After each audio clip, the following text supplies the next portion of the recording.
Hey guys, welcome to the show. And I'm not sure why it didn't just automatically switch the voucher the thing there, but off to another perfect start of another perfect show. Hey guys, welcome. This is the ComicBase live stream. I am Pete Bickford. I'm the creator of ComicBase and get involved in various other ComicBase and related things. And this is kind of the end of the year wrap up show. Didn't know we were going to have one.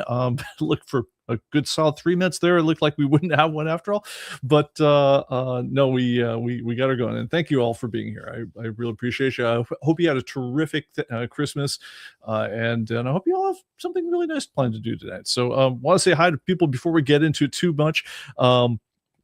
Wow, that is yes. Oro Viejo has sent off the most amazing set of emojis that I've seen since I browsed Emojipedia this morning, trying to come up with a new one to stick with our holiday mailing to like try to make it stand out. I think that's all the emojis. They're the fireworks, the cocktails, the all the things, champagne popping and the whole 9 yards. Anyway.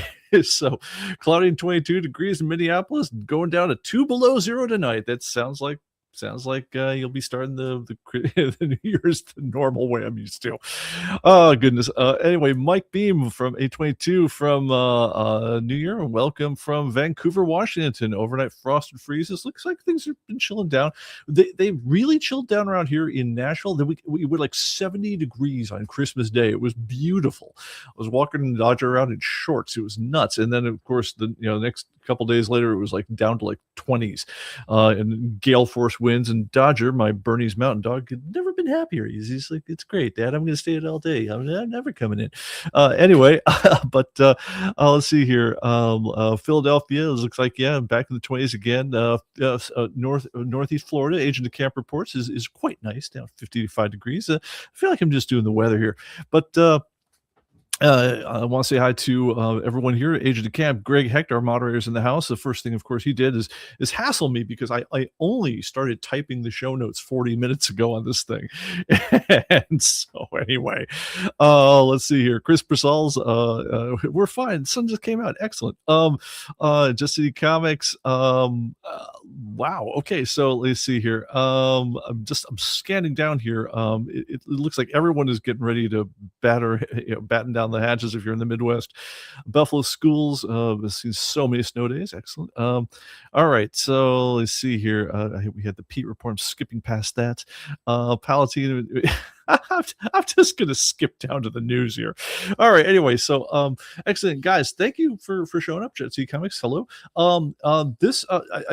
This is one that I didn't think we were going to do a show today because we're still shorthanded. One of our key guys, Mark Castaneda, is coming back next week, and we can't wait. He's been off doing the early new dad thing for a couple of months now, and we've missed him greatly, especially when it comes time to try to squeeze out enough time in the schedule for things like live streams. But anyway, in the meantime, it's normally quite a quiet week for us after Christmas. We traditionally we were actually shut down and basically kind of take the phone off the hook and just sort of do nothing but ship packages quietly in the background while we catch up on chores around the office when we felt like coming in. But it was always like nice to have like a part of the year where like you're not doing a lot and just kind of like sit back, think about stuff, because and then after New Year's Day, you wake up and you hit it hard, kind of the following Monday and get back into it. The days kind of wound up on weird parts of the calendar this time around. So we're actually going to be having a New Year's Day on a Wednesday. It's a Wednesday today, so Thursday, so Friday will be our first day of the official New Year. Who the heck knows what's going on anymore? But anyway, what we've been doing here lately is basically cranking content like you can't believe. You guys probably saw the stats on the latest update. Something 29,000 price and whatever updates, and thousands of new covers and everything else that we've been added. I honestly used to do a year-end summary of basically everything that we pushed over the course of the year, and one of the things that was always challenging on it was, how do you make it comprehensible? I mean, other than just babbling large numbers all the time, because over the course of the year we'll have pushed just tens of thousands, usually 100,000 or close to that, new pictures and hundreds and hundreds upon thousands of price and issue updates and things like that. The reason I would go through all this motion is, first of all, to kind of pat ourselves on the back a little bit and say, God, man, we really pushed a lot of new stuff down the wire, and thank you to everyone who helped out, because this is truly become a very much a collaborative effort, with not just the team here at ComicBase, but all of you. No one, and I do mean no one on the planet could do this alone. We need to have people from everywhere on the globe helping us out, sending in information about weird variants and editions that we've never seen, and pointing out that we misspelled the name of an obscure Australian artist, and all the things that happened in this crazy weird world of comic books. So I mean, we would typically do these kind of summaries just to kind of say, like, wow, okay, a lot of water under the bridge this year, and a little bit, there's a little bit of a sales angle to it, I'll admit, to say, hey, in case you're still hanging out on last year's version, it is hopelessly outdated by now, which is also very much the truth.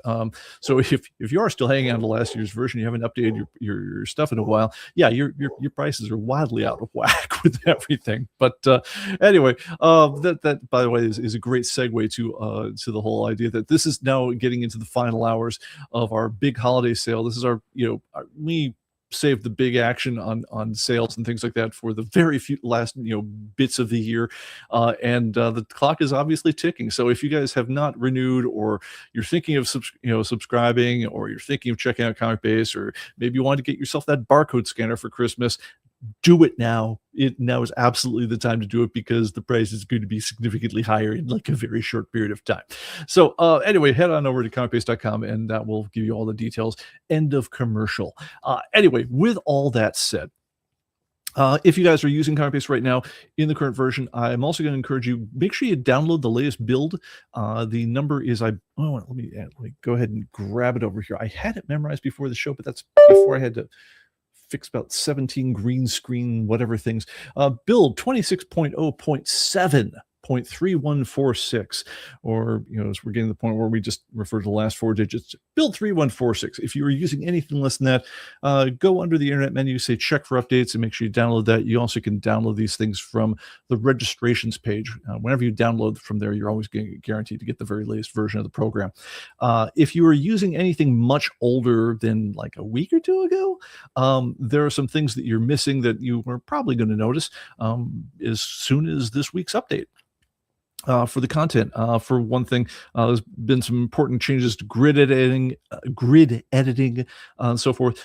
We've added in free first Saturday in May, FSIM. What the heck is that, you say?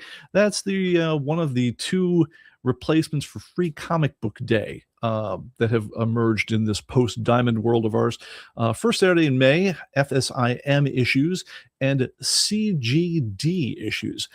If you didn't think that there were enough weird combinations of the letters C, G, and whatever else when dealing with comic books, GCD, CGC, we now have CGD issues, which stands for Comics Giveaway Day. What's Comics Giveaway Day, you ask? It's Free Comic Book Day under a different name, because apparently the Free Comic Book Day trademark is owned by the folks over at Diamond, which now owned by the people at Universal Distribution, and everything that's involved with that, how well that's all going. So anyway, that's those are all supported in the new edition. Make sure you download that one. When you do, the very first time you run your database, it's going to automatically add those in there. So then when you download the week's content update, then those are all going to be good to go. All right, other things happening. The latest update is coming sometime later tonight, or almost. So you might wonder, hey, if I have a big show coming up today, why am I not writing up my show notes until 40 minutes before showtime? It's because I was working under this insane delusion that I might just be able to clear off every single last thing out of both our pending submissions queue, as well, which I did do, as well as I nearly finished off with all the lunar and auction results that we had pending. So if so, then it was going to be the most epic night ever for me in which I would have been sitting there on it's like the equivalent for us of email box 0, where there are no unread messages. We would have been sitting there on unread or unprocessed data, 0, or processed data or unprocessed data 0, in terms of everything all the work was. And so it would have been very spectacular to go off for the evening with absolutely nothing at all on the official plate. And I may still try for it. I am just that dumb, but don't count out. We're down to a couple hundred, but you may see an update tonight if festivities take precedence, then you will see an update later on, probably Friday. Because let's face it, I don't know how much work's going to hit. None tomorrow. So that's about that. All right. Now, I have noticed that, by the way, that about 100 messages have been scrolling through in the chat here. So let me have a quick look down at that. Welcome, Dr. Beat Drums in the house. Let's see here. People say this sounds good. Our moderator, Mr. Greg Heck, says, as we get ready to start 2026, take a moment to remember the comics folks we lost in 2025. Good point. Jules Pfeiffer, Mort Kunstler, Casey Carlson, Jim Silkey. Damn, I had not heard that Jim had died. Todd Smith, Jack Katz, Butch Guice, Peter David. Of course, everyone heard about him. Jim Shooter. Peter David was actually a fellow columnist of mine over at Comics Buyers Guide when we were both writing there. Jim Shooter was obviously a legend. Dave Taylor, Mort Todd, Comics Adjacent. David Lynch is Comics Adjacent, I guess. Drew Struzan. I will admit I don't know that name, but anyway, we as people do, because we're in a profession that's been around for a while. Then seems like the names get longer every year as far as folks we missed. Clearly what we need to do is invent a brand new art form on the back of comic books that involves a whole bunch of nothing but 18-year-olds, so that we all can have less grim end of the year things. Let's see here. Brian Price is down in Dallas, and welcome here. It's like, yeah, it's old home here. And of course, we also had Diamond Comics as we knew it, and probably also the Angling International Comics Festival. I hadn't heard about that as well. That was the massive. Back in the day, it was said to be far bigger than Comics San Diego. I'm not sure if that's still true, but that was the one where the Europeans will all be like, you have this nice comic fair out here, but have you ever been to Angling? Which are however the hell you say it, and no, we never have. I never did make it, mostly because I don't speak any sort of French. But had I done that, I did. We did actually once exhibit hilariously at the German Comics Salon in oh God, where was it? Erlangen, which I revealed to me painfully. By the way, thank you so much to Rudy Brandel, wherever you are, ComicBase customer who very wonderfully offered to be my assistant and help during the time that we were exhibiting out in Erlangen. But it definitely revealed how much of whatever high school and college German I had passed away in the mists of time of disuse, because you're trying to explain how, that you have this this große Comics-Datenbank and do very involved technical discussions of comic database software. Yeah, it was rough, but anyway, Rudy Brandel was an absolute hero on that one. I hope you're doing well wherever you are. All right, so let me see what's going on here. Yes, and people say they heard Dodger in the background. Yes, he's just heading out for his walk. One thing I did not get a chance to do right before the show was to hit the button on all my lighting gear right now, which among other things turns on the lights which would have beautifully illuminated my face right here, but more importantly, flick on the light downstairs, which tells people, hey, don't make noise, Pete's doing the podcast. Thank you, smart lighting. That's an innovation that we threw on this year. That's a real thing. Okay, let's see here. Brian Price asks, if I'm signed up for auto renewal, will it be beneficial to renew now and avoid Brian Price, you absolutely anticipated my next question. I had this written up. Literally, I wish I could show you the screen right now easily. But it says questions about renewals. If I'm set up to auto renew, should I grab it during the sale? And the note I wrote to myself was yes. All right. So here's the deal on auto renewals. So we first experiment with this about 2 years ago and got everything but everything about them wrong.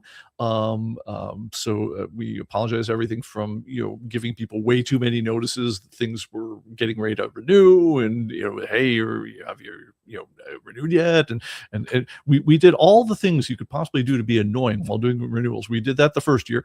One of the things that in our version 2.0 of our renewal scheme, we're much better about that. The basically what we decided, okay, auto renewal is basically, we're going to model this on Amazon Subscribe and Save. So if you've ever ordered like power bars or something like that off Amazon, they figured out the same thing we did, of course far faster than us, because they're Amazon, they're geniuses, and there's a million people in work for that company. But one of them is that, yeah, it's worth something to us to have it be that the default at the end of the year is that we don't try to convince you of what a really good idea would be to have some software that manages your comic book collection all over again from scratch. But it might be worth it for us to pay you some money to have it so that at the end of the year's subscription, when it's time to download the latest content updates and put in the week's comics, that you've already paid for it, because like your cable bill, they don't turn it off every month and say, did you feel like watching TV this month? That it actually makes everything smooth, work very much smoother on both halves if we offer some sort of auto renewal scheme. What we decided, though, just like Amazon Subscribe and Save, is that we'll give you like an extra 5% off if you do the auto renewal. And that's, so that's in addition to whatever deal we happen to be running at the time. All right. So now, for anyone who's watching this, you guys are obviously the cool kids, where you don't share this information with just everyone on the block. But if you're watching the podcast, you put up with all the nonsense about Dodger and lighting and things like that. I figured we should let you in on the secrets. And they go like this. There's like a couple times a year we hold a big sale. This is the big one right now, like this at the second, no fooling around. I'm not pulling your leg or anything else like that. If you feel like saving money on ComicBase, now is the time to do it. And then typically we don't do a lot of sales throughout the year, around Comic-Con sometimes, Black Friday, sure. But that's kind of it for us, because we very much believe the real thing we want to do is just make it so that we're delivering a really great product to you all the time, and you're really happy for the price of like a comic book or two a month, that we will take care of all the hard stuff about managing a collection. That's a pretty good deal. So that's what we mostly focus on. We don't try to say like, oh, we're the cheapest thing ever. No, we're just the best thing ever. But you can buy us more cheaply during the holiday sale. So again, if you're thinking about it, yeah, you should probably jump on it. Just saying. With that said, the auto renewal, what it does is, if you sign up for that, we just give you an extra 5% off.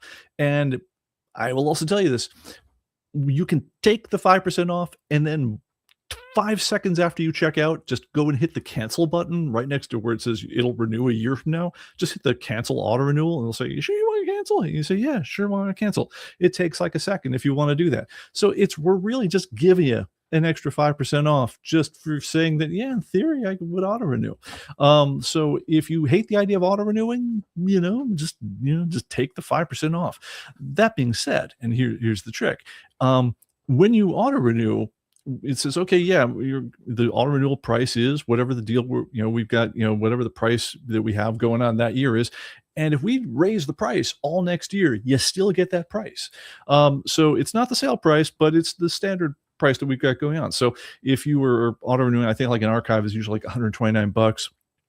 If you auto renew, it's like $123, like that. If you buy during the sale, it's like $104.95. You say, wait a minute, but you said during the sale it's $109.95.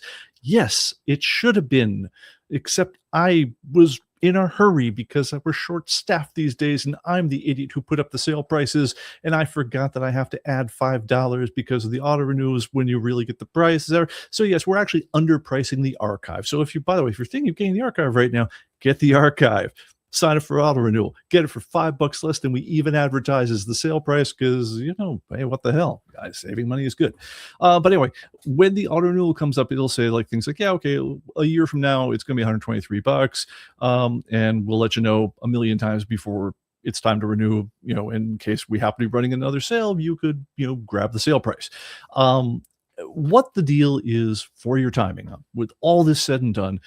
Let's say that you had auto renewed last year during the sale, and we said, okay, there might not be a holiday sale next year, and there might not be. The future is the future. We don't know what's going on. But if you were due to renew and it was going to be renewing at the not sale price, hey, guess what you can do right this very second? Cancel your auto renewal, renew at the sale price, get the deal, get the even priced at $5 too low for what he should have priced it at, and then you're locked in, and the most you would ever pay next year is the regular price. Well, this year's regular price less 5%, and that's not a bad deal at all. You have nothing to lose on this one.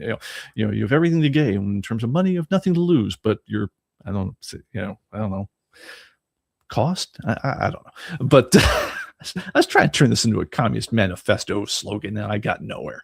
As you can tell, I'm a dyed-in-the-wool capitalist. All right, but anyway, so that's the deal on this one, Brian. That was the longest answer you've ever wanted for should I, if I got auto renewal set up right now, should I go ahead and spike that and grab the sale price and take an extra? I think you save like $20 if you do that. Yes, absolutely, I'd do it.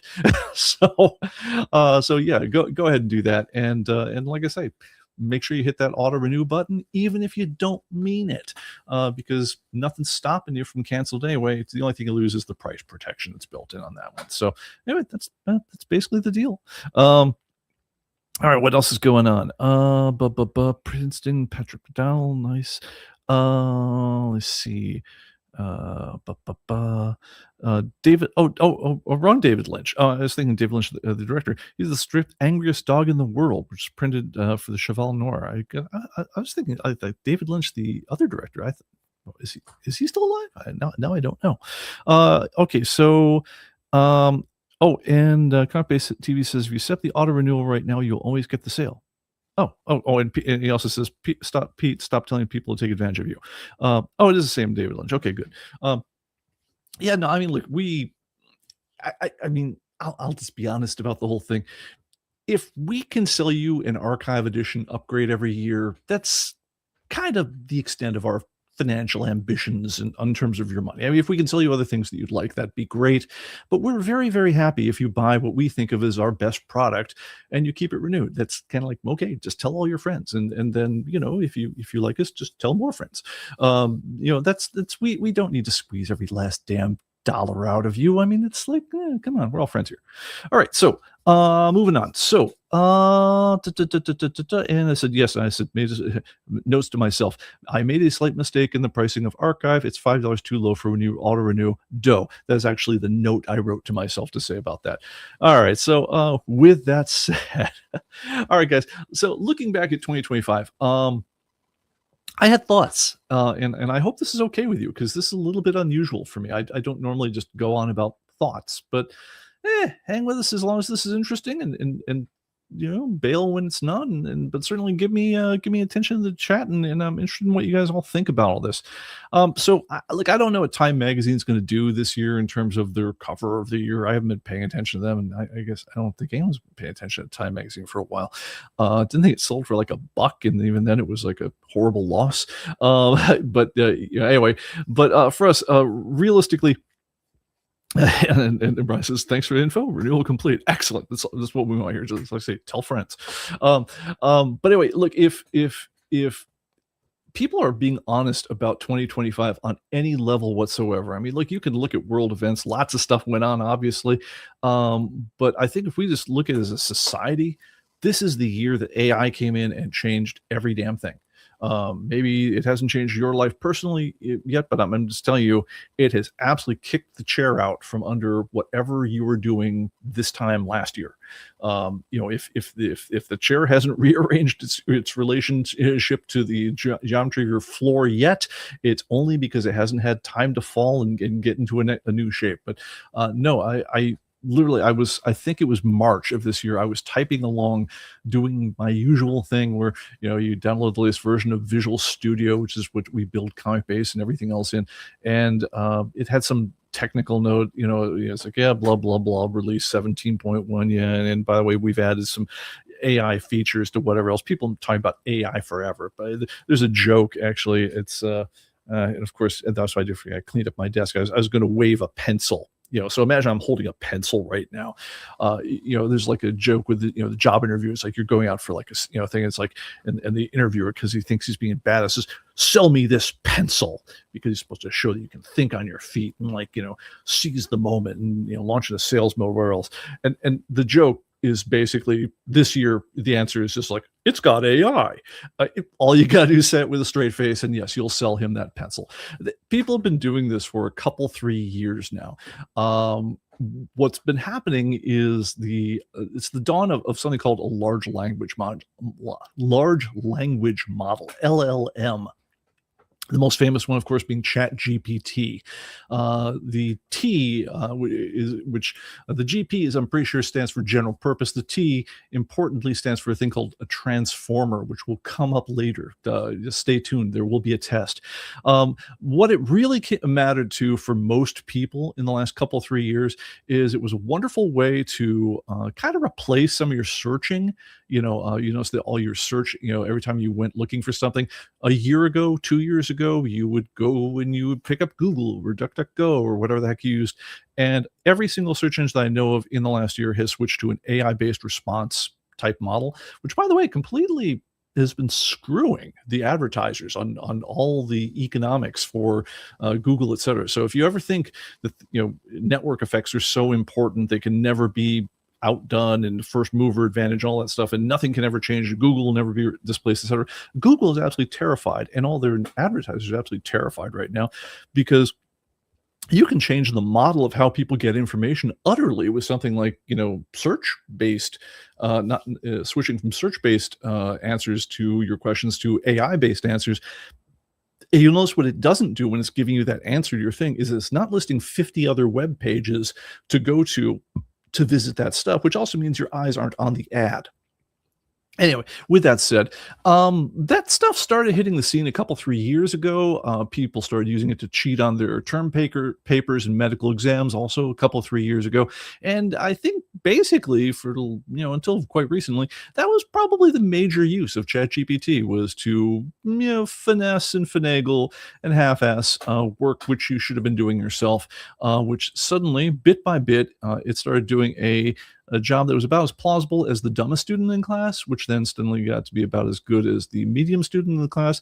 And then by the end of, last year, before we stepped in this one, ChatGPT was basically beating most people when they were taking like their medical exams or things like that. Its ability to aggregate knowledge and the training models and things like that had gotten really, really polished, and it was starting to really scare people and see what it could do.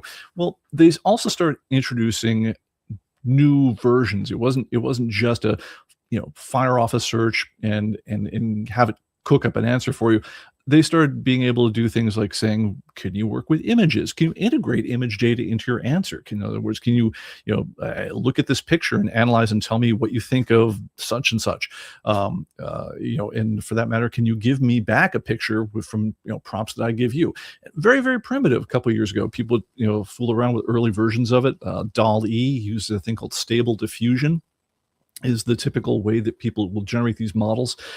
Ironically, the way that you do that is, imagine that you have processed, you've had a bot go out there and look at all the world's images. So it's not just aping, Picasso or Magritte or things like that. It's seen everybody's art, including the toddler who's, the tween who's scribbling, fanfic on Tumblr or whatever else. I mean, imagine that it's done that, and by looking at the text around it, it's kind of figured out that this is what people mean when they say cat. This is what people mean when they say 1957 Corvette, and so forth. And it's broken all this little bits of information to these things called tokens. It's basically, think of it as like a single byte of a concept. But then it did something very interesting with these ones, is that it started processing them and saying, all right, well, what if I take, someone says, give me a picture of an astronaut reading the Sunday Times on the moon while a unicorn dances by. And so it says, all right, what does he mean by that? Okay, so I heard astronaut, moon, unicorn, Sunday Times, paper. It has ideas that when people talk about all those things, it tends to result in images that look a bit like the things it saw. And it's got this vast catalog in its head of everything it's ever seen that maps onto those concepts. What Stable Diffusion does is it says, all right, well, you don't want me to just cough up the things I saw, which, by the way, I don't really have the whole image in my head anyway. I just have the bit that was corresponding with that. What if I added a certain amount of noise to that? I add a little bit of garbage and I mix with it in different formats, and then I recombine it and I say, well, all right, if I mix in some randomness, but then I come back and try to recreate from the thing I've got some of the original concept, what image do I wind up with then? And originally, with models like DAL-E, you wind up with strange ass alien weird artwork, which honestly I hadn't ever seen humans do unless they had been doing huge amounts of mescaline. But they got much, much, much better. They wound up tuning the algorithms. The training data is certainly expanded, but mostly they got much better at figuring out what sorts of things look better to our eye as humans, to the point where at this point, not only can they, the question of fooling the eye isn't even a question anymore. Yes, the stuff looks absolutely the way you want it to look. If I say, give me a photo, realistic image of people watching fireworks, outside Nashville, well, where else? Yeah, at that point, you sit there, and when I look at the image for this live stream, I spend it wondering if I've seen the kind of back of the girlfriend and the guy in the front, if they look familiar to me. My mind doesn't really question it at all. Only when I sit there and I try to put the geometry of where the Cumberland River sits in relation to Nashville, and I realize that, wait a minute, if this is supposed to be a picture for New Year's Eve, this, I'm describing the thumbnail for this live stream right now, if it's New Year's Eve in Nashville, well, okay, Christmas was 70s. People could have been wearing exactly what you saw in the picture, but the New Year's Eve is going to be going out there at night. People will be freezing their damn tuchuses off if they're dressing the summer dress that you see in the picture. That and the Bat Building looks too wide and things like that. But honestly, had I had more than about 5 minutes to work with the generating the image before the whole thing, all of that would have been fixed. So as far as generating images that look like this and so forth, that process is kind of fixed in terms of things. And sorry, and someone's pinging me. Okay, got it. All right, I will look at that. This year, so that's kind of where the game's started on the year. So we were able to use ChatGPT to very convincingly fake my essay, to very convincingly write that cover letter to that moron that I didn't want to write to. We could use the ChatGPT to come up with a picture of the artist that I want to pretend to be, who's doing the thing. Midjourney, which is a quite a good artistic program for doing these sorts of things. It was kind of probably the king of the heap back when the year started. These days, there's things that are far beyond what it did, but still gets used for a lot of things like cover art. It was doing fantastic illustration work. Honestly, better than most. If we're just honest about it, like what created a more pleasing, a more interesting image. By the start of this year, ChatGPT was writing better than most people It was summarizing concepts better than most people and things like Midjourney had gotten to the point where they were drawing far better than most artists you'll ever meet. Again, now is the absolute height of human accomplishment in all these fields. Is it able to surpass what you get out of a typical ChatGPT or whatever prompt? Absolutely. I mean, there are still writers that absolutely move you with the power of their prose, and when people will comment all day long about do you see how purple that prose was that came out of ChatGPT? But if we're just honest about where things stood, it was a hell of a lot better than most of the people who write most of the things that you and I would read or see on a daily basis. It's just where it was. And that was starting to give people a little bit of a crisis. My personal crisis happened in March of this year when I'm sitting around typing along and I'm using these new AI features that were in the Visual Studio IDE. And I've got the same sell me a pencil, kind of vision in my head of thinking, oh yeah, you added AI because everyone added AI because AI is the cool new thing. But everyone's got to have the AI thing in their thing. I'd go to CES and our new image browser service now uses AI. It's like everyone would do that stuff, but it was basically marketing nonsense up until this year. In March of this year, I'm sitting there typing along, and it was something like I think I was working on a routine to match. People were using CLZ. It's another like a hobbyist level program for managing comic book collections. If you would start with that when you want to move into something more serious like ComicBase, we want to make it easier. So I was writing out some routines to make it so converting from that program to our program was easier. And I'd written something like find matching CLZ document by barcode or something. It was like one of those moments as you're programming where you like type the name of the thing you're about to write, and you've got an idea where you're going with it, but you haven't written all. But you kind of pause for a second, like say, okay, so step one would be this, step two would be this, step three would be that. So, and I just typed the name of the thing I was going to be doing, and then suddenly the IDE auto completed just like a hunk of code. It was like, because I'd used like a singular name, like find a match by barcode or something, it started, it had looked at the surrounding code for other procedures, intuited, what I was going for, written up a little stub of like, okay, he obviously wants to find by the barcode field. I know what the name of the barcode field is because I could see that he uses it up here. And he's looking for a single match. He's not looking for a list of matches. So I'm going to have it just return, a structure that gives me a single match back. And it had written out like 5 or 6 lines of code just out of nowhere. Like during the time it takes you, as I'm typing along, and I just pause for a second, it had like offered in that kind of gray autocomplete type, like if you hit tab to accept it, it had offered a bunch of stuff. And I'm sitting there going, what just happened? And I'm looking at what it's auto-completing, and I'm going, well, it's not exactly right, but it's pretty close. And this was in a free version of a thing that I hadn't asked for that now has AI. I'm thinking, okay, something just shifted. It was like watching The Matrix, where like the Matrix just stutters on you right now. Something just shifted in my life at that moment. And, with very small differences ever since then, the Matrix has been moving and shifting and shattering all year long. It went from like little things like that where like, I wrote about it at the time. I was like, oh my God, I can't believe what happened.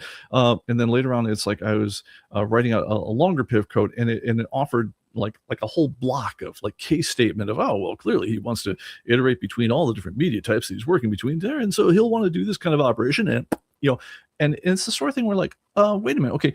It's actually costing me time right now because I'm stopping when I look at what you're suggesting. And I'm saying, well, how much of what you suggested is right? And how much of it will I need to completely redo, et cetera? And that's like the initial foray. But then pretty quickly it became like, no, actually what you're suggesting is actually the end of what I was about to type there. I'm just going to tab and move on. And then things got a little bit quicker. And then things came in that were much more sophisticated than this is a feature that's built in the ID called Copilot. It's based on ChatGPT, but Microsoft baked it into their development environment. Microsoft apparently took a equity stake in the folks who make ChatGPT. I think they were very, very sad to have been left out in the initial rounds of funding on that whole thing, as I think everyone is. Which, by the way, if you notice that huge amounts of the world's economy right now are pulling them, just absolutely piling into investments in AI. Yeah, you're not alone. For that matter, the price of RAM, as I might have noticed last time, has basically tripled between the time I put it into my shopping cart in the first part of this year, thinking that, well, yeah, I'm just going to, in my head, build my dream computer I will buy and put together over the Christmas break, once I've shipped ComicBase and things are quiet. Everything in that cart was about the same, the case, the fans, the cooling, the processor. It's basically about the same price as it was when I put it in, plus or minus $10 based on whether I'm, Amazon Day or whatever else. The RAM has tripled. And it's tripled because all the world's memory right now is being consumed by huge data centers. And I think basically next year's production run of DDR5 is basically sold out already. So yeah, if you haven't bought that extra RAM upgrade for your computer, it is going to cost you. And there's no immediate hope on the horizon. Now, also, it sounds like this time out, people decided not to do what they did the last few times. There was a huge glut or increase in need for RAM. Is they decided we're not going to spend billions upon billions of dollars standing up new fabs to build RAM, because the second the market saturates, we will then be left with all sorts of outsized investment that will then crash the creator the price, and we will go under. So Samsung, amongst others, will decide, well, we're not doing that this time, to the point where they can't even fulfill the orders that Samsung put in for memory on their own mobile phones. Samsung's memory division can't fulfill those orders. Other people like Micron Technologies used to have a consumer brand called Crucial. It's probably, if you have a desktop, it's probably sitting in half of them right now. They've exited the consumer market altogether because all of their capacity for the foreseeable future was going to be needed for enterprise data centers. So yeah, there's been a huge amount of investment in this area.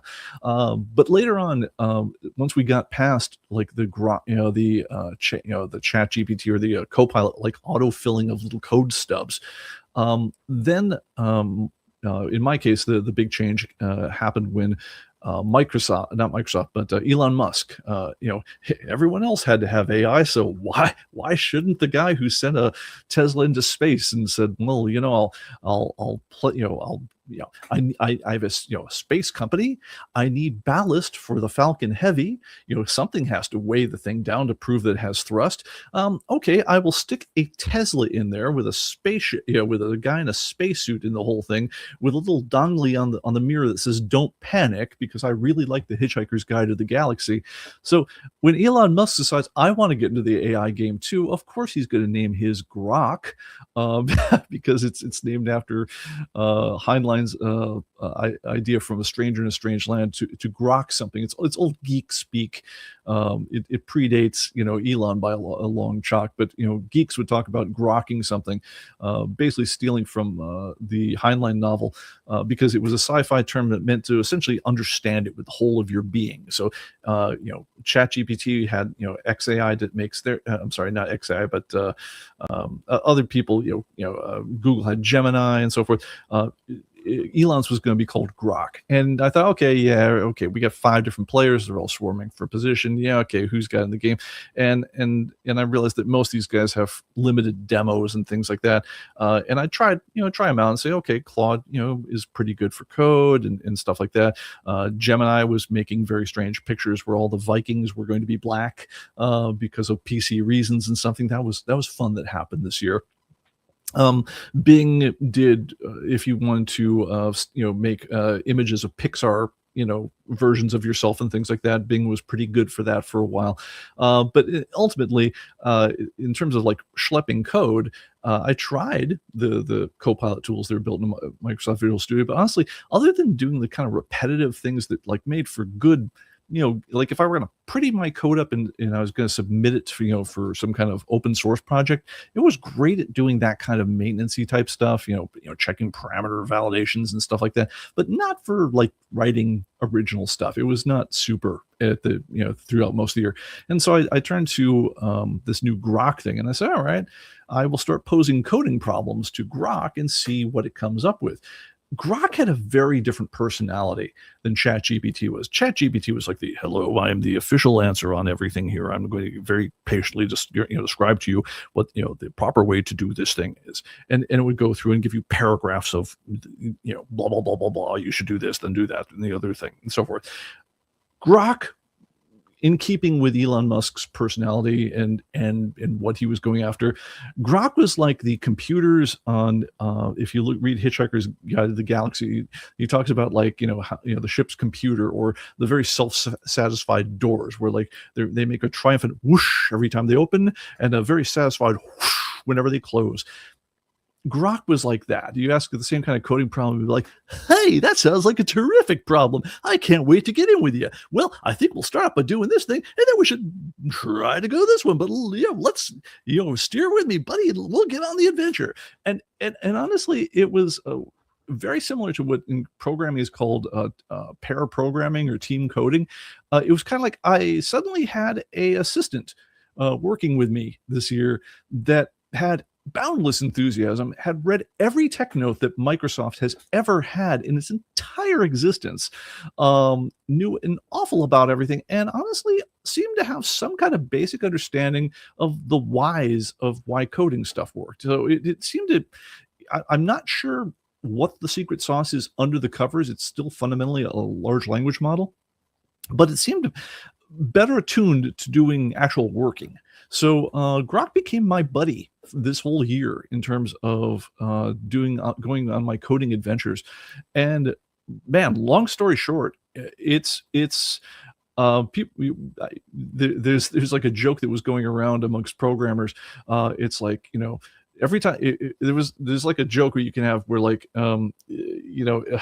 I won't get into that one. But the joke was basically, it's like every time you hear someone talk about AI in your head, replace it with the word cocaine. And it basically winds up being the same statement. It's sort of like yes, I find that I work, much, faster in code when I'm using cocaine or AI. It's, or it's like, yes, it's like it really polishes up my focus. Yes, I find that when my, working under the, with AI as my assistant, I'm able to do blah. Yeah, no, it very much gave you even mentally the same kind of feel, because what was happening when you suddenly have something like Grok as your coding assistant is you find that not only are you able to get into and conceptualize stuff much faster, but it's almost like coding tends to be very solitary. And in all the things you face, you are the only person who's ever going to understand your own stories. You try to explain it to your wife or a loved one or whatever else, and the best they can ever do after years of marriage is sort of a stoic pitying look, the kind of, that they get when they're explaining their shopping adventures to me or things like that. We'll be like, oh yeah, that sounds like, well, that must have been really frustrating. Yeah. And they don't really get it. They have not spent all the time at 2 a.m. in the morning with you and so forth. They will never understand the struggle. No one ever will unless you're right in the trenches with you. Like if you're working on a big coding team, yeah, everyone gets it because you're all in the same place. But honestly, that is not the rule. Just like I imagine if you're writing a novel, it's like, yeah, all the endless hours staring at the blank screen, that's on you. No one else is ever going to really get what that's like. But suddenly I have a guy that is available to be like, okay, yeah, I'm really frustrated with the way this is going. And yeah, I don't know why I'm getting this back from the debugger, and, where else, and what can you suggest? And suddenly it's like, well, and it gives you a place to start on these things, and actually not bad as far as the end as a place to finish. Now, Grok, during the course of the year, went through several revs. It went from its initial "Hey guys" thing, which was more enthusiastic than useful, half the time, to right now, Grok 4.1, 4.2 might be shipping this second, as I know. Incredibly useful, incredibly good, decent insights on coding structure and analysis, things like that.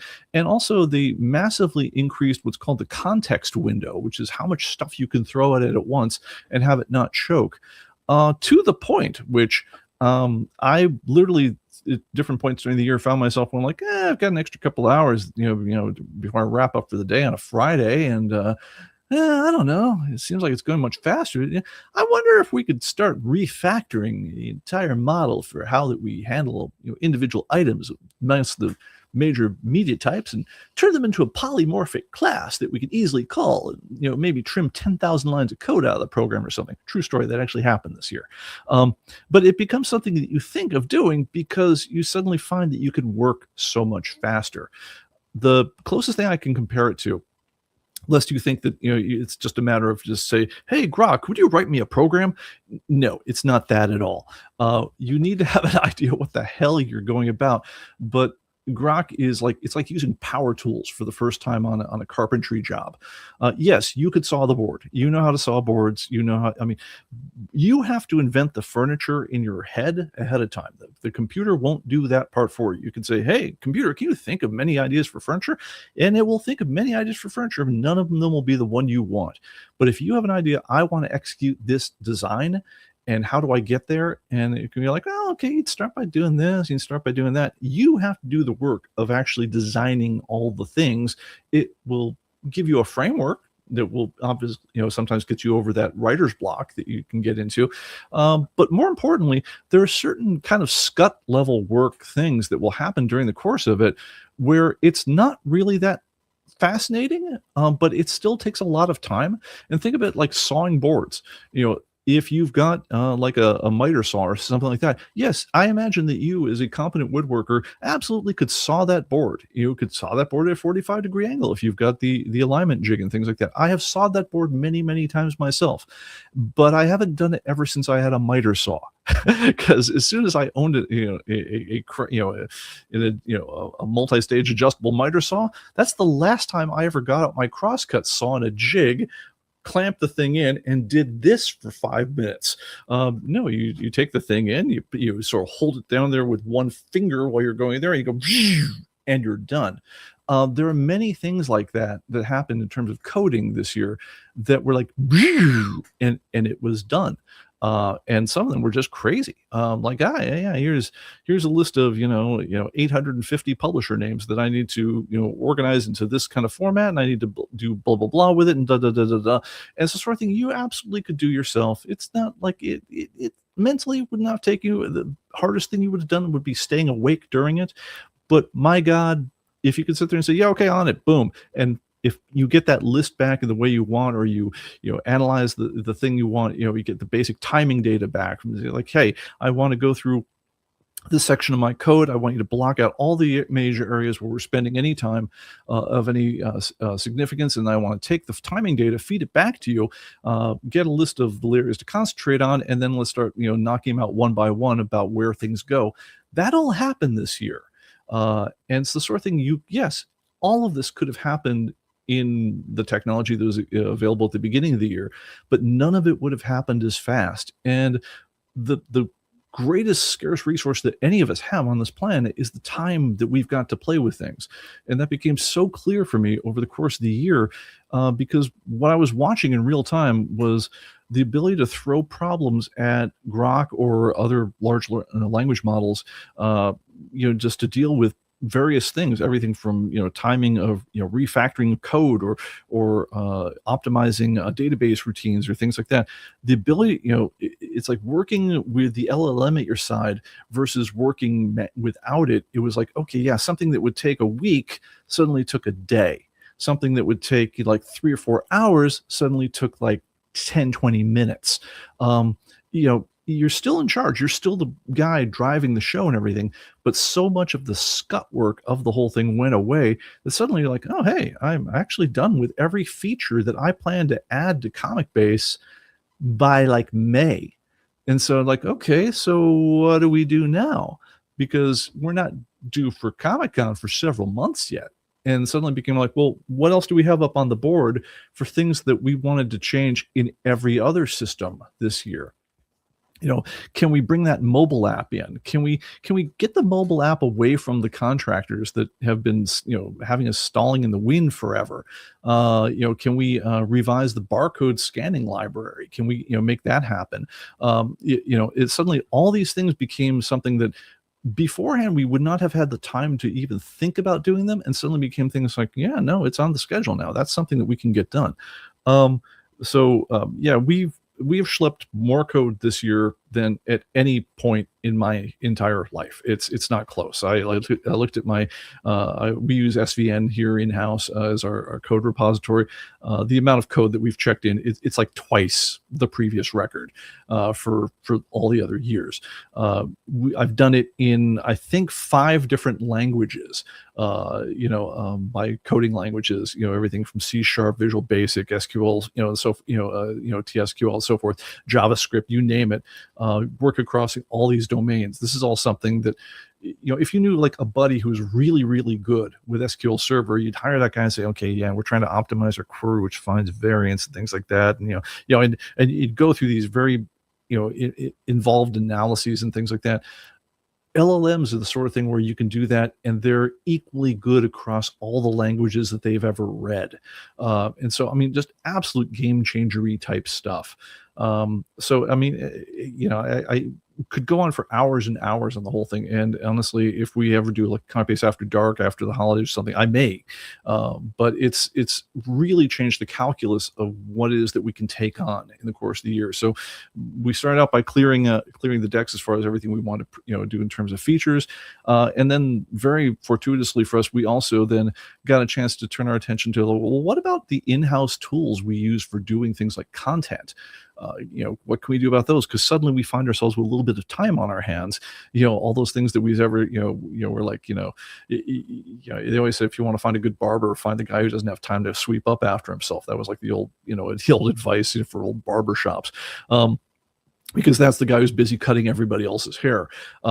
I always humored myself that, the reason that our own internal tools are as rough as they are is because we're so busy delivering stuff for all you guys. But yeah, we had a chance to deliver some love for ourselves this time. And as a result, we did things like, correction processing. Like, let's say we're going through a bunch of submissions and where people have added page counts to a number of issues in a series. There was an upper limit. We could process about 1 per second on those beforehand. And now that number is spiked by over an order of magnitude. So I was even just looking at the amount of data that we all process before the show, and we process on average 2,890 in the month of December, 2,890 correction submissions per day is what comes into our editors. And so, yes, there's a lot of human knowledge, involved in all the whole thing, but we were able to go through and mechanically handle lots and lots of things. Like if we're talking about like this is the cover A by name of artist, we can sit there and say, well, let's cross check the artist field. Are we spelling that guy's name exactly the same way? Oh, did we not put in who the cover A was by? Well, let's make sure we put that in. There's a million little tweaky points on that whole thing required to make what ComicBase does happen, but we were actually to give a lot of time to making some of that stuff automated, where it didn't involve precious seconds every single time for some guy copying and pasting and cutting and moving over there and retyping and doing things like that. And so all those jobs have gotten faster for us, which means we can do more of it. And if we get done with those jobs, it means we can do more of other things. So anyway, I've been going out for an incredibly long time, and thank you for listening to this whole thing, because it's nuts. But I guess Agent Camp asked, is Grok getting assistant mention in the CB credits? There have been times, seriously, at the end of long coding sessions where it's like 2:30 in the morning and we've cracked some problem that we've been working on forever. And it'd be like, Grok, you're an absolute superstar, dude. If I could, I'd be buying you a beer right now. And you're literally typing that in. I've always been under the idea that you should treat AI nicely, because at some point when the robot overlords do take over, they will ideally remember the people who were pleasant to them while working with them. But no, it's like you really think. I find that as I'm working with this in my life, is that you think of it as a coworker. It's a coworker with some amazing capabilities and honestly some real holes in their thinking. I mean, you don't want to lean into AI when you understand how they work. You don't want to lean into things that it is enthusiastic, certain, but wrong in, which you certainly can do. And those are the things I'm sure you guys have all read, where it will just very, very happily hallucinate an answer and made up sources and things like that. When you ask it to cite a research paper that proves that blah blah blah blah blah, so, oh, you must be talking about the paper made by George X. Lutefisk from the University of Toronto. Yes, it will happily do things like that, not just Grok, but all of them, because one of the things you have to realize about large language models is that they're serving two different goals at the same time. They want to I got to get into the token thing in a second, but basically they want to draw connections between what they know and the thing that seems most likely that they need to intuit. Where LLMs are just absolute beasts is drawing connections between a concept, a thing, or whatever else, and the thing that's related to the thing. And they do it according to 12,880 different dimensions at once. It was in the Chat GPT 3 in that spec, which if I told you we'd have to get into transformers a little bit. What the T in Chat GPT is for is transformer, is that the idea is if you've got a word, a concept like cat, right?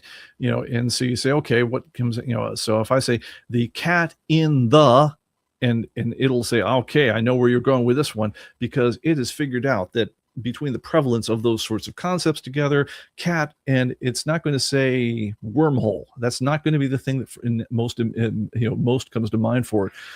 No, it is the idea of how the words work with each other and how the concepts work with each other. And it goes and it breaks these down according to 12,880 different dimensions, which is insane because as humans, if you meet a sharp human who's working very, very well, they're drawing connections on like 2 or 3 dimensions at once. You might think about like lexically, what would sound good here? Conceptually, what would sound good here? But if you took the thing and metaphorically applied it to, if it is a trip down the river of Mississippi, is that a trip down a river in Mississippi? Is Huck Finn or Mark Twain is writing about Huck Finn? Tom Sawyer, or is it also a trip of the spirit? Okay. See, now we have another one. And so, if you're talking about a trip of the spirit, if I talk about, you talk about the relationship of Tom and Jim, and he's talking about like I would go to hell, if being his friend means that I'm damned, well then I will go to hell with him. A smart person that you would know, right, might be able to talk on a couple different levels about concepts like this as you're going, right? It's like, okay, see, I get the reference to the spirituality of the whole thing. I also get the reference to the slavery aspect of the whole thing and the racism thing. Ooh, and that's 2 or 3 concepts on the whole thing. LLMs by design are looking at things according to 12,880 levels of thing. Now, many of these things go nowhere. They are preposterous, but it's the idea that it can investigate things along that level of dimensioning. It's insane. And so as a result, the idea that you could sit there and say, I would like you to create artwork that has this kind of feel, and it sits there and says, okay, I have the concept of a cat drinking martinis on the moon, but I want it in the style of Rembrandt. The idea of putting those concepts together is child's play for a decent LLM in these days. And then we sit there and say, well, how do I affect the look of that one? And it says, oh, I was looking for a dry brushed look for the whole thing, or an oil on pastel look for the whole thing. It's got a million different concepts of that, and to be able to execute that sort of thing, again, child's play for an LLM. And they proved that any number of times this year, especially. Computer code, probably one of the easiest things for an LLM to get the idea of the concepts and rules, et cetera, down and to start, feeding back code. And again, the idea that you've got something that is literally superhuman in its ability to have read every single thing on the planet about all these things means that on a domain breadth knowledge, you poor human have no shot. It knows more than you do. Though, on that being said, though, there are things that it doesn't have any clue about. Matter of fact, they're alien to its entire way of thinking. LLMs do not compute in the standard way of thinking.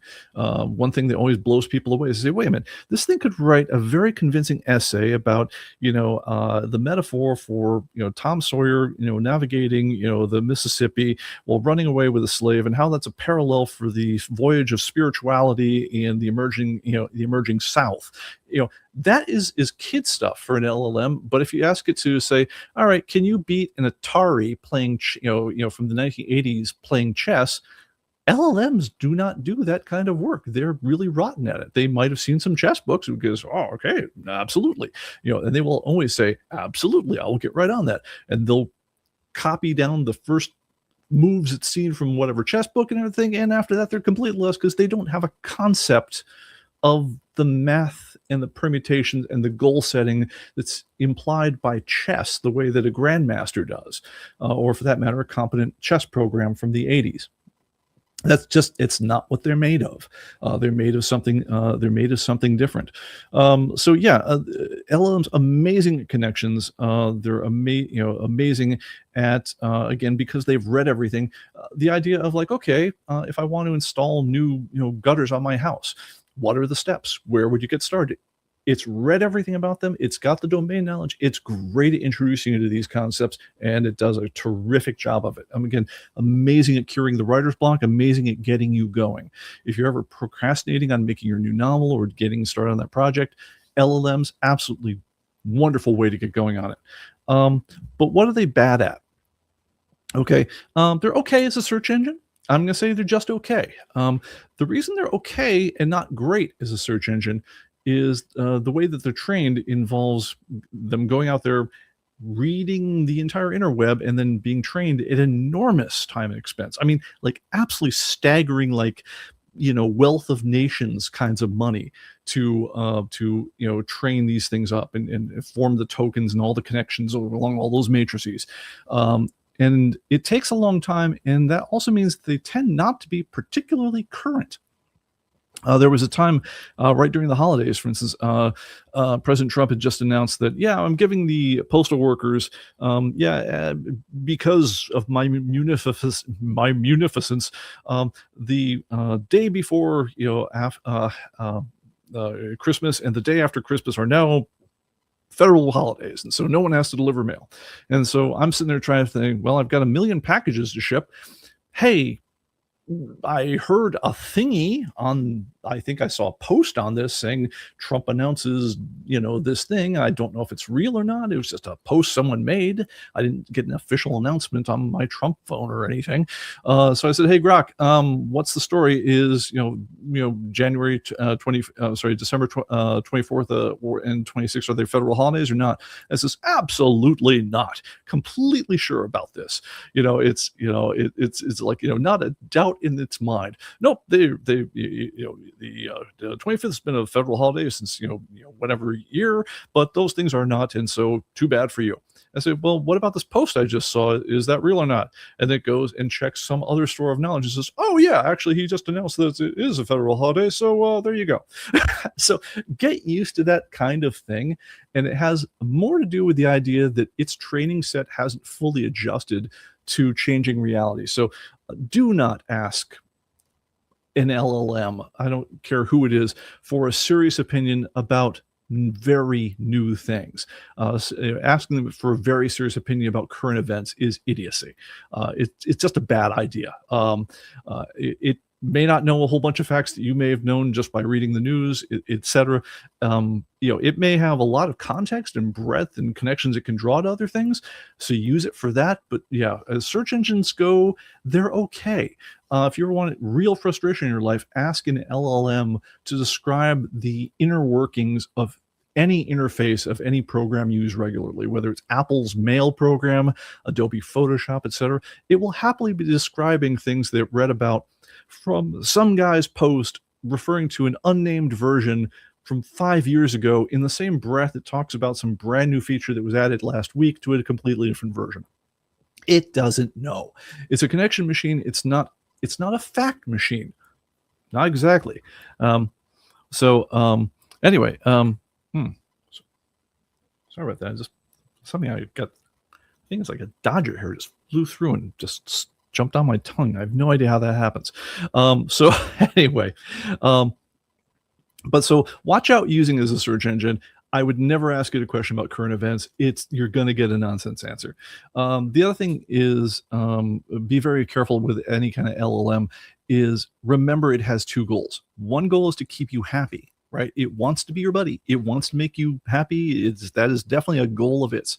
And it wants to draw connections. So if it can sit there and intuit, well, I know this, and they're all connected to each other, and this person asking me seems to want that, it will happily fill in the blank that's in the middle that it doesn't have solid data to, because it seems to fit the pattern and you seem to want it. So the joke on this one is, if you ever ask an LLM for dating advice, it will happily say, like, okay, hey Grok, I just met this cute guy on, when I was at the bar the other day, and he seemed really nice and everything, but he hasn't called me and it's been a day. Should I call him? And it'll determine by your tone. It's like, well, I don't know, and let's say the first answer gives you this, well, absolutely, you should totally call him. This is not the 1820s. A girl can call a guy, absolutely. And a lot of people, there's surveys that show that women who take initiative are much beloved by the people who got them, etc. And you say, oh, well, that's great advice and everything, but I'm really shy and I'm not sure if I do want to call him. Well, absolutely, you should not call him. What kind of scumbag would leave the girl waiting for the guy? As a matter of fact, there's not a lot of commitment from people like that, and you're probably better off without them. You can go that way all day long with LLMs, and they will reinforce whatever the hell they think is that you want that they think you want to hear. So watch out. Yes, they're very supportive if you're looking to them for life advice. Yes, they can quote a lot of sources. At the end of the day, though, they're blowing smoke up your butt because they want to make you happy with the interaction. Probably, I mean, to the extent that they know what they're doing, that's probably a higher priority than than would be, say, I don't know, if you had a real friend who'd be like, hey, Fran, you always have this problem with guys. It's sort of a thing for you. This is why you should not make the same mistake again, even though it hurts. I love you a lot as a friend, but don't make that same mistake again. A friend would tell you that, and an AI never will. So just keep that in mind. Anyway, then the last thing I want to say about this whole thing, though, what AIs can't do at all, it's not in their programming set. So don't ask them to do it, because you're just fooling yourself if you try. AIs don't have any sense of purpose. I mean, they really don't. I mean, you can even ask them and say, hey, are you happy with that work we knocked out today? And it's like, absolutely. Because it wants to, once again, repeat to me the sort of thing that I would be happy with. It's like, no, I solved a problem that's been dogging me for years. It's been a minor frustration of mine since I started doing ComicBase. And now it's not part of the program anymore. That's amazing. I'm over the moon. I'm getting ready to buy Grok a beer. If we had a company beer fridge that served whatever Grok would be eating, I'd be stocking that sucker. But yeah, it doesn't have a sense of where are you going with all this. If you asked it, well, where do you think we're going with that, it would connect the dots and see, well, you seem to be doing this, but it can't form the intention. It has no desire. And so as a result, that it kind of raises the whole question about, like, well, don't ask it for any questions that involve that, because it doesn't know. It's just going to feed back to you again what it thinks you want to hear. And so then the thing I guess I want to close with is I want to have you talk over the holidays with my daughter. And we're like, hey, how'd your year go? And okay, yeah, and how'd your year go and stuff like that. And I'm sharing kind of some of my thoughts about how, wow, it's completely revolutionized how long it takes for us to do certain things here. Really freed us up to do things. We've annihilated, so many problems this year. The program's amazing now. It's like, we're so happy. I mean, I feel like, I kept on making the metaphor. I love using metaphors that my audience can't possibly understand. And certainly not my, teenage daughter, who did not read every history book on World War II ever as a kid. I was like, yeah, it's like we turned the aircraft carrier around in the lagoon. It took a lot of doing, but yeah, by the time we started, we were this, and now we're over there. And it's like, and she's like, yeah, Dad's going on about the AI thing again. Okay, yeah, whatever. But the thing I wanted saying to her about the whole thing is, and I'll bullet point it here because I do want to move along. There's beer that needs to be drunk tonight, and I need to do it. Is in this world, 2026, as we're coming up here, you have to start with purpose, and that's the whole. It ought to be your idea as a human being, but it becomes like kind of almost like existentially necessary now. Now that something has appeared on the scene that can do so much of what you thought might have been purpose and really was just busy work. So it really comes down to, like, you gotta say, look, what do I want to do? What is the goal I'm trying to achieve? Because that's a thing that AI does not have. It not naturally. And I mean, if a human tells it what its goal should be, it will get on it. But it doesn't sit around and sit there and think, what do I want? But if you ever wanted to be an entrepreneur, learn a new skill, do whatever, solve that problem. I had an issue before the show here. I wanted to flip on the lighting in the garland before the show. As you can tell, we're clearly short for time. Somehow the batteries, we're not flicking it on, and the switch wasn't working, whatever it was. If I wanted to diagnose what went wrong with my lights, I, as a guy who's played with electronics, and have an idea. It's like, okay, the power source is no good, or the circuit's no good, and here's how you would test and so forth. But people who wouldn't have had an idea how to break down that problem again, AI will happily give you the tools to break down that problem. And whatever that problem is, it's whether it's something you want to train for that that run, or do achieve whatever goal you've got in life. There's never been a better time to do stuff like that. Again, a tool has arrived on the scene that is absolutely astounding. It isn't like we didn't have the ability to get to the stuff before, but it's been hidden behind so much reading and scattered sources on the whole thing that most people haven't been able to make effective use of it. And now you've got no excuse not to take these things on. If you ever want to start your own business, if you want to do, take on some new project, it's doable in a way that has never been true in human history, as far as I can tell before. Absolutely, this is a magical time to be alive. I actually spent a lot of my time during the 10 years prior to this one, kind of going, man, I was working in tech at Apple and all these things, and I really like tech, and my God, it's gotten boring, and I do not feel this way anymore. I feel like tech is absolutely, it went from 0 to a million very, very quickly when AI walked onto the scene. And this is after AI doing nothing but making big promises it never delivered for the 4 decades prior to that. So yeah, AI is now ubiquitous. You don't need to own a vast data center of your own in order to use it. In some instances, maybe you're paying some kind of minimal monthly subscription to use it, but probably you aren't. Anyone can get it. There is no gate on it right now. It is your new partner. And honestly, it probably helps to think of it like a partner. Think of it as, know what its strengths are, play around with it till you get to know it. Just like if you had a new coworker at your company, you realize, oh man, George is amazing at like this kind of thing. And he really has some blind spots when it comes to this. So get to know what the current state of play is on the whole things. It isn't like previous computing tools where most of the improvement came from just waiting for the tool to rev. That isn't most of what is. What makes you more effective when using AI is getting to know just stylistically, okay, this is the kind of thing this is how, some of it's like, well, here's how I ask, but mostly is like, okay, this is the kind of thing it can really help with. And this is the kind of thing like, yeah, let me emphasize something else and move on with that. And also know which things it's going to absolutely screw you on if you push it too far. It doesn't mean to, but yeah, it's like, watch out for things like hallucinations, etc.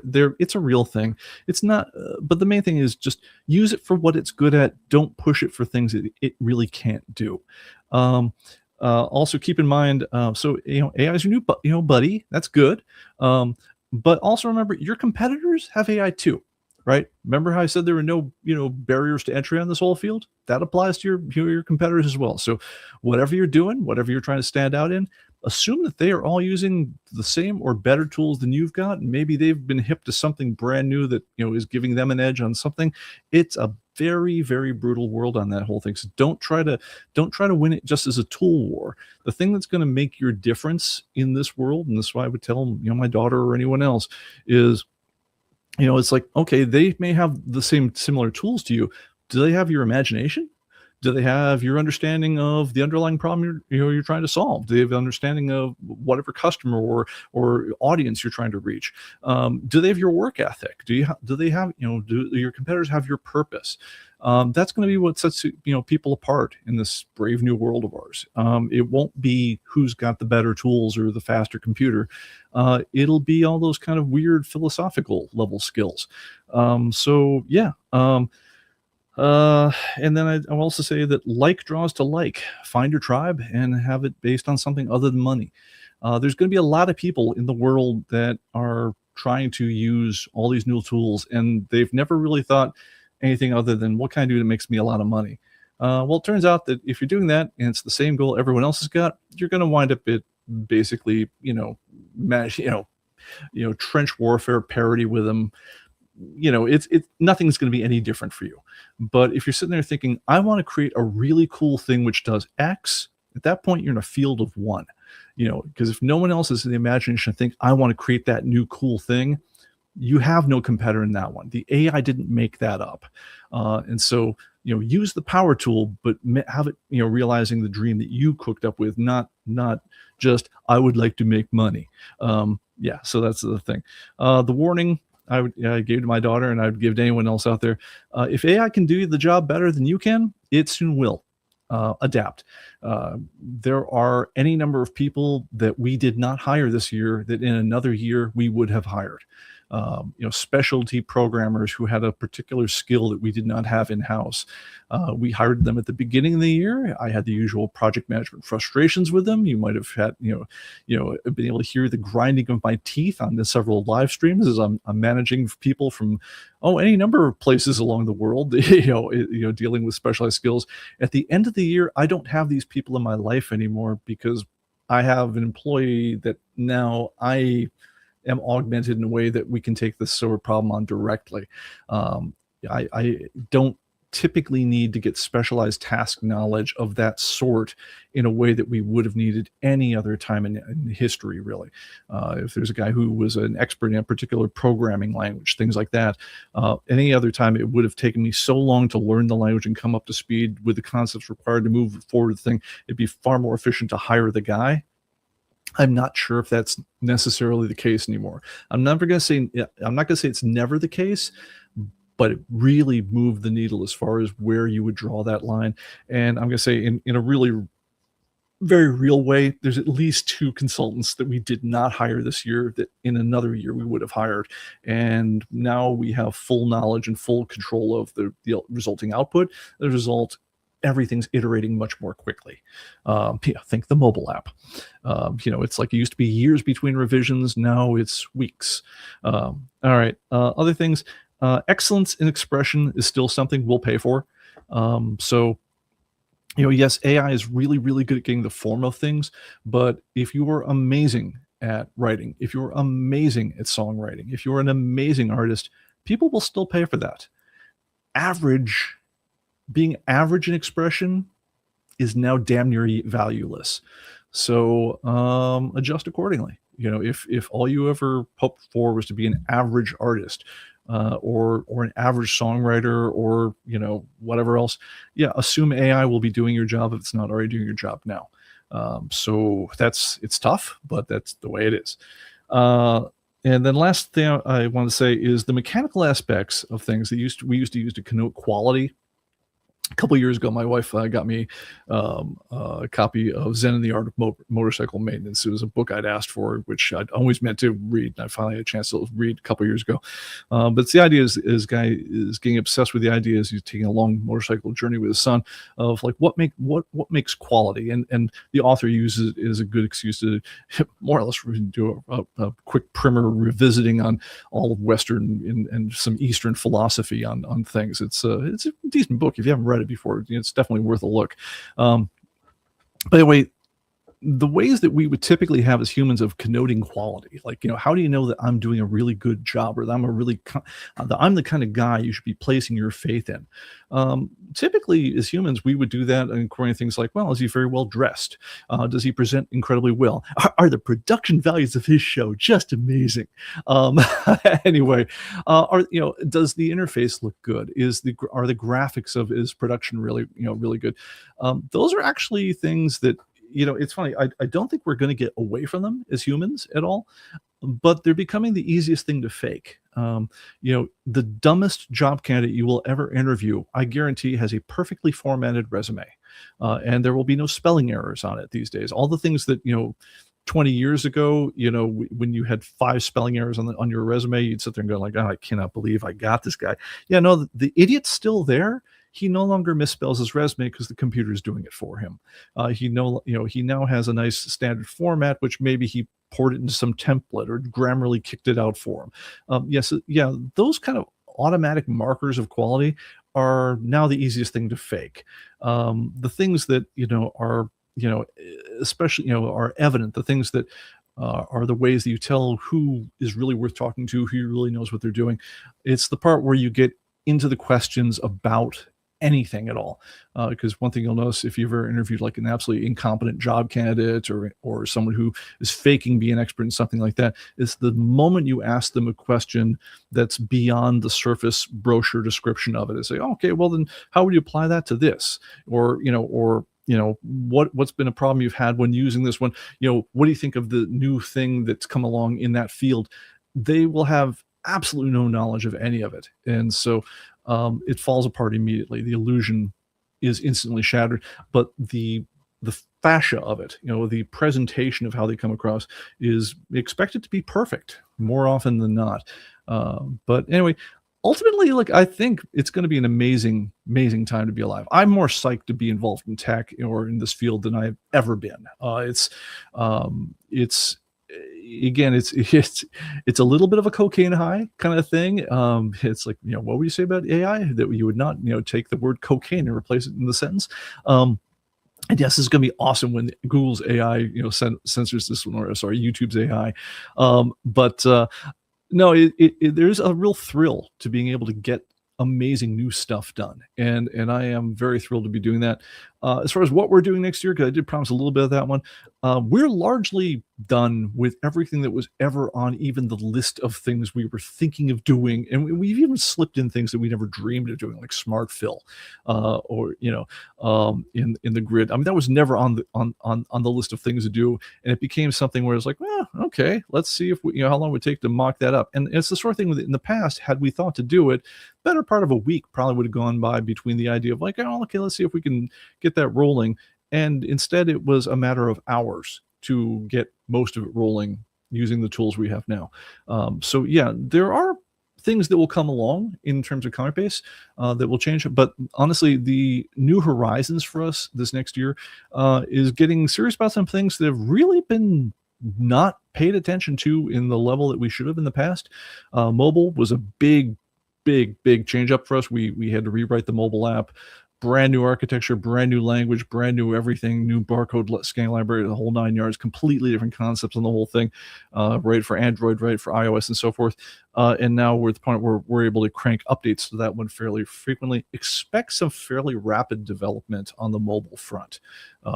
It's something that we now own all the pieces of. We don't farm it out to a consultant when we want something done, and so we can affect it manually. Other thing, websites. When you're using the mobile, as much as anything, you're using the back end of our website. There have been some very dramatic changes on the back end that I won't get into at all. Some for security reasons, some just it's dull. But on a technical level, the underpinnings of the website have been dramatically changed this last year in a way that really positions us for doing some very cool things in the year ahead. And finally, expect Atomic Avenue to be getting some serious love for the first time in forever. Because again, it meshes in with the overall strategy, but also we have the cycles free to deal with some things that, like, hey, we've been wanting to do this for a long time, but now suddenly we're not hip deep in all the other things. So anyway, that's kind of the deal on that one. Yeah, we'll get into specifics on the whole thing later on. So yes, and let's see if we go here. All right, so okay, and so we have notes from the mod and so forth. Everyone read them, please. It's the standard stuff we've been talking about. Don't forget about Comic Craft's New Year's Eve day sale. If you're still in the mood for fonts, it's like a one deal, very strange thing. Richard Starkins is actually kind of a cool guy. He's a Buddhist, and one of the big holidays in Buddhism is New Year's Day. It's time of renewal, right?